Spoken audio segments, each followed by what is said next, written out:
Objects were seen over the bunkers where the nuclear weapons were stored.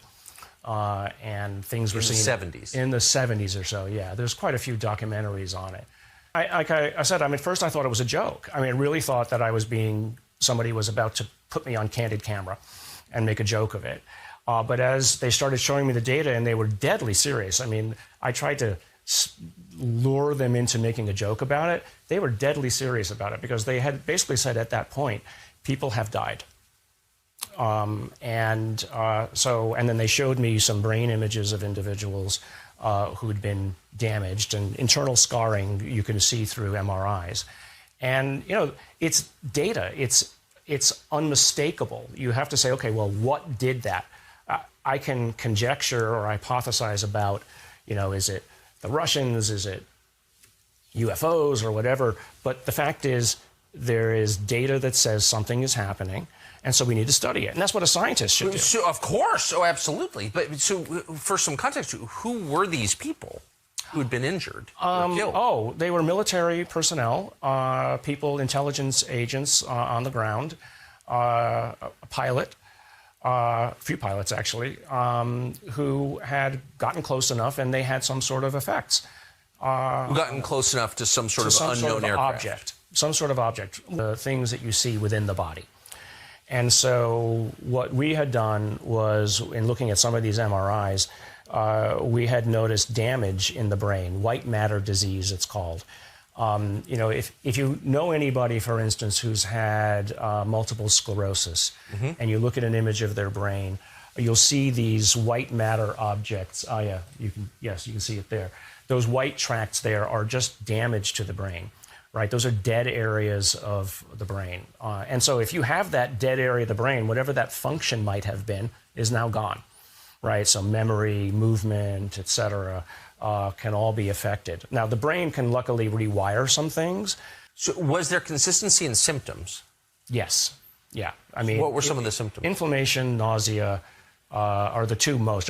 If I irradiate you with a whole body irradiation, you're going to get sick, you're going to throw up, you're going to, depending upon which organ system was, let's say, most impacted directly, you're going to basically have problems with that. But the commonalities were the skin issues and then some internal issues with the brain. When you see brain damage, that's when people start paying attention. It's hard to localize brain damage or damage in the rest of the body, and associate it with. Did you see consistent cognitive symptoms? No. Okay. No, just, again, it's like in that image, depending upon where in the brain it happens, where the damage happened to be caused, that function associated with that part of the brain would be hurt. Yeah, right? Like scary. Arms not being able to move, right. Or, walking, cognition. Memory loss, yeah. Yeah.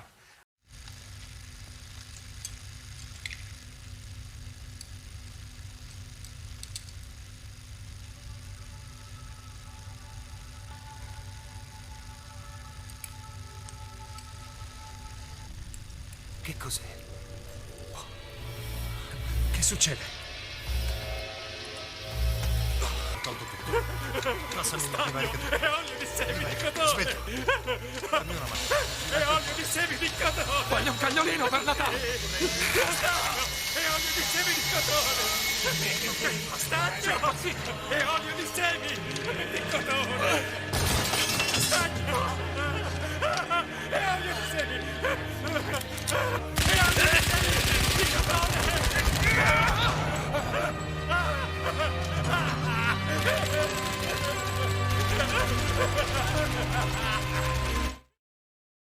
That touch science, but this is definitely one of them. So why would the aerospace company that you have not named, I've noticed, why would they be interested in finding, along with the CIA, the answers to these questions? Technology.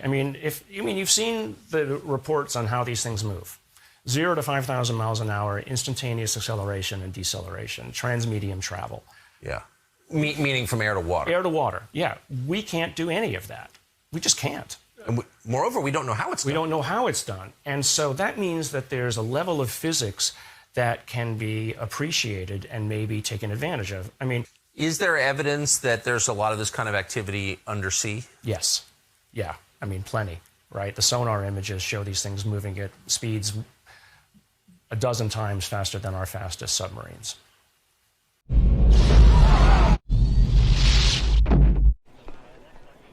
Signore, è salita a una velocità 10 volte superiore a quella del suono.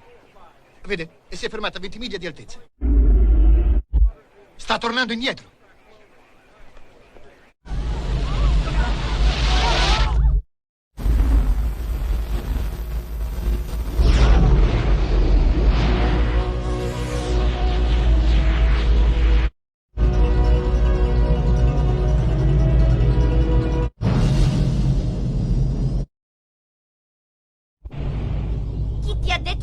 In fondo all'oceano. Ti ho chiesto un posto dove non potessero trovarci. Questo è il primo posto suggeritomi dal computer di bordo.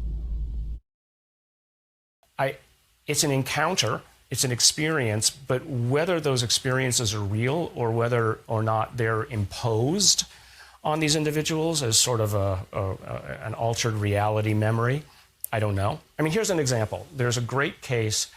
It's in France.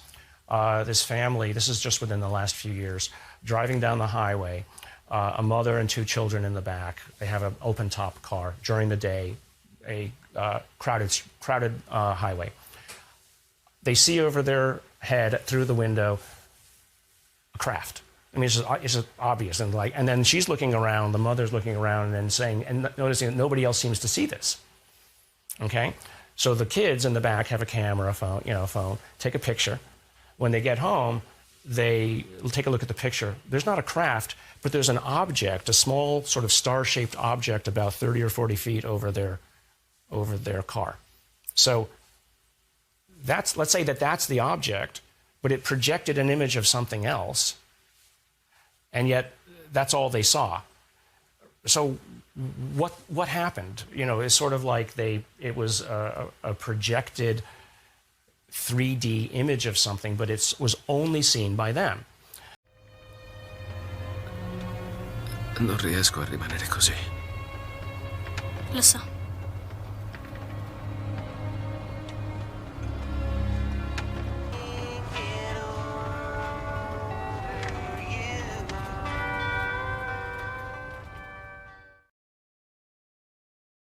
Glowing, or moving too fast, or they were there and they got too close to it and then it just disappeared. And then afterwards they get these radiation burns. Very often, some of them have been basically on the skin. You see this sclerosis of the skin, reddening, inflammation of the skin. Like a Nagasaki. So some sort of electromagnetic radiation, we imagine. But then it goes deep enough into some of their bodies, if they got too close, that would cause lasting scarring within the body, which is not something you ever want to have.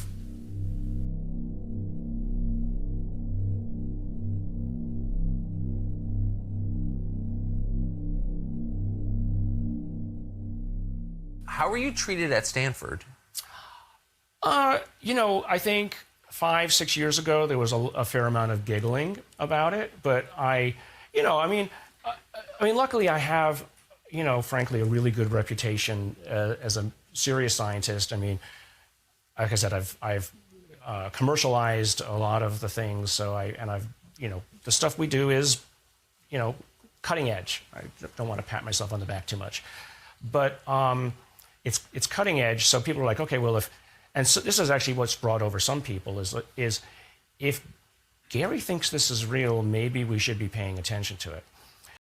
Enrico serve il buco nero al centro di M87. Eli studia Markarian 541, una sorgente di raggi gamma. La nostra dottoressa Arroway, invece, passerà il suo prezioso tempo al telescopio per ascoltare... Gli omini verdi? But, the reason why that's important is because, people's lives were ruined, right? People's careers were derailed. And, it's not that we need to go back and fix all of that and, come up with some kind of, monetary compensation for those individuals. But I think vis-a-vis the PTSD issue, sometimes people just want to know that that when they were called crazy, that somebody finally says, you weren't. Of course. But going forward now, I mean, we might not be able to fix the past, but let's not recreate the past. And the truth is forward. worth telling for its own sake. Yeah. It's just, it's a virtue to tell the truth, period.